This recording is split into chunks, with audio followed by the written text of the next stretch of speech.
այսօր մեր հյուրն է կուսակցության խոսնակ Տիգրան Ուրիխանյանը։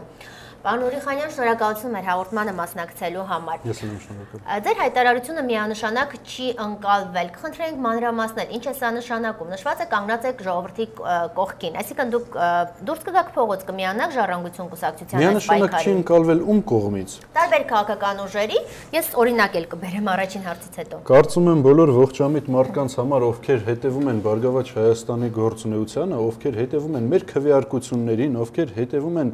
պարլամենտական խմբակցությանը, առնվազն ակնառու է այդ ձևաչափի մեր գործունեությունը վերջին ժամանակահատվածում,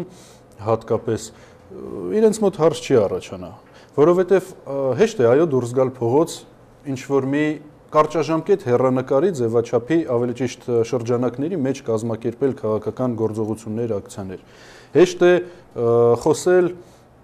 հնչեցնել մարդկանց ականջի համար հաճելի ընկալվող արտահայտություններ առանց կոնկրետ առաջարկների, առանց կոնկրետ գործողությունների ծրագրի, առանց պլանի, որը գոնե մեզ, առնվազն մեզ չի առաջարկվել։ Եվ մենք համբերատար սպասում ենք, երբ այն կհնչի վերջի վերջո։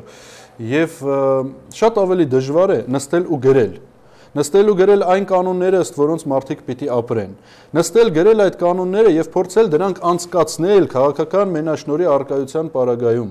Ճնշող մեծամասնության գործունեության, ներողություն գործունեության պարագայում։ Շատ ավելի դժվար է օր-օրի քարը քարի վրա դնելով մարդկանց համար տեսանելի շոշափելի փոփոխություններ իրականացնել։ Էբա այսքան ժամանակ, որ մենք ասում էինք, այո, կան խնդիրներ, խնդիրները անհրաժեշտ է լուծել համակարգային կերպով, անհրաժեշտ է անդրադառնալ ամեն ինչին, ինչ վերջի վերջո բերում է ոչ օբյեկտիվ քվե, այսպես միտքս ձևակերպեմ, ցանկացած ընտրությունների ժամանակ եւ այս ընտրությունները իր հերթին, այն ինչ տեղի է ունենում, սա արդյունքն է այն բազմաթիվ խնդիրների, որոնք որ ամեն օր մեր կողմից շոշափվել են մինչև նախագահական ընտրություններ, շոշափվել են ամբողջ հետընտրական շրջանում խորհրդարանականից հետո, դրանից առաջ։ Հիմա էլ ԲՀԿ-ն ասում է այն, ինչ ասել է ամիսներ առաջ։ Հիմա էլ առաջարկում է ձևավորել միասնական օրակարգ, ոչ թե անձի հետ կապված խնդիր լուծելու համար։ Հիմա կասեմ անպայման։ Դուք գիտեք, ես ինչպես միշտ իմ պատասխանները կգոհացնեմ ձեզ։ Ես չեմ կասկածում, բայց ժամանակի սղություն։ Ձևավորել միասնական օրակարգ, մեկտեղել այն ջանքերը, այն ուժերը, որոնք որ կբերեն փոփոխությունների մարդու կյանքում, նորից եմ ասում, ոչ թե հռետորաբանության մեջ, ոչ թե ձևաչափի մեջ, այսօր լրատվամիջոցները, լրագրողները կարծես թե մեկ թեմա վերցրած ընկած փորձում են հասկանալ ԲՀԿ-ն ում ինչ ասեց, ինչ արեց, երբ շնորհավորեց, ոնց արեց, փոխանակ Հայաստանի Հանրապետության քաղաքացիներին առաջին հերթին հետաքրքրում է ինչ ենք մենք անում, իսկ անում ենք մենք ու կոչ ենք անում միանալու բոլոր նրանց, այն ինչ կարող է բերել մարդկանց կյանքում փոփոխությունների։ Ես ինչ վերաբերում է գնահատականին։ Ընտրում եք պաշտոնական արդյունքները նախագահական ընտրությունների հետ կապված դրան առնչվող հաջորդիվ տեղի ունեցող իրադարձությունները, ամբողջ երևույթը խոսում է նրա մասին, որ կան խնդիրներ, որ կա բոյկոտ, որ կա պրոտեստ մարդկանց կողմից, հայաստանցիների կողմից։ Այն չի վերանա անձերի փոփոխության պարագայում, այն չի վերանա որևէ, չգիտեմ, այս եվրոպեական, ելի եմ ասում, մարդկանց համար հաճելի, զանգվածի համար հաճելի, պարզապես էմոցիաներ արտահայտող կամ գոլորշի թողող ավելի ճիշտ որոշման արդյունքում չի վերանա, որովհետև մարդիկ ունեն խնդիր, աշխատանքի խնդիր, իրավահավասարության խնդիր, արդարության խնդիր, սեփական իրավունքների պաշտպանության խնդիր։ ԿՀ-ն արդար էր թե չէ, պատասխանը տալիս են մարդիկ։ ԿՀ-ն մի ամբողջ համակարգի մի պետության մաս է, մասնիկ է, բաղադրիչ է, այն պետական ինստիտուտն է, որը որ իթիվս մնացած բոլորի պիտի կազմակերպի մարդկանց արժանավայել կենսակերպը։ Եթե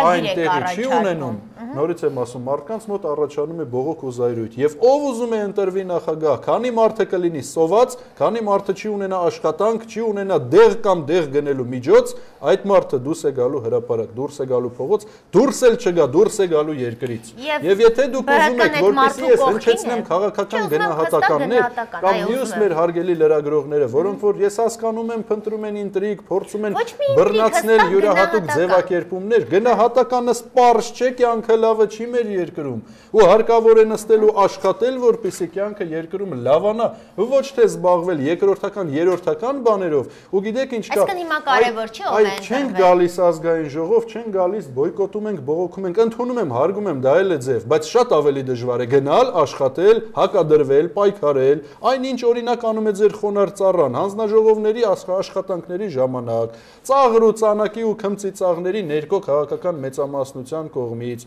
նստելով աշխատասենյակում գրելով, ամեն օր ընդունելով մարդկանց, միջնորդելով ու փորձելով գործածել ազդեցություն այլ պետական մարմինների վրա։ Հետո մարզպետ հրաժարական տվեց, քաղաքապետ եւ այլն, այ ոնց է գնահատում Կոտայքի մարզում հիմնական տեղամասերում Սերժ Սարգսյանը պարտություն կրեց, հնարավոր է այնտեղ լինեն հրաժարականներ, որտեղ մենք գիտենք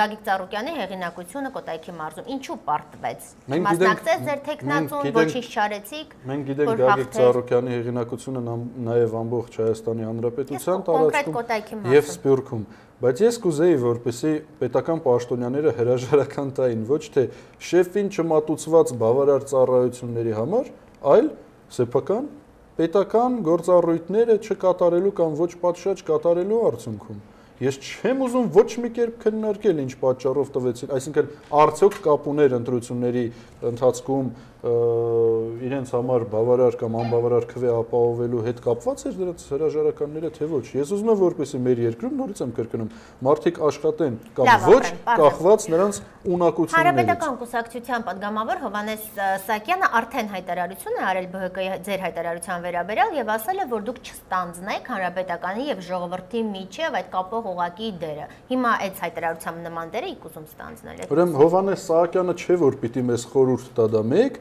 երկրորդը Բարգավաճ Հայաստանը միշտ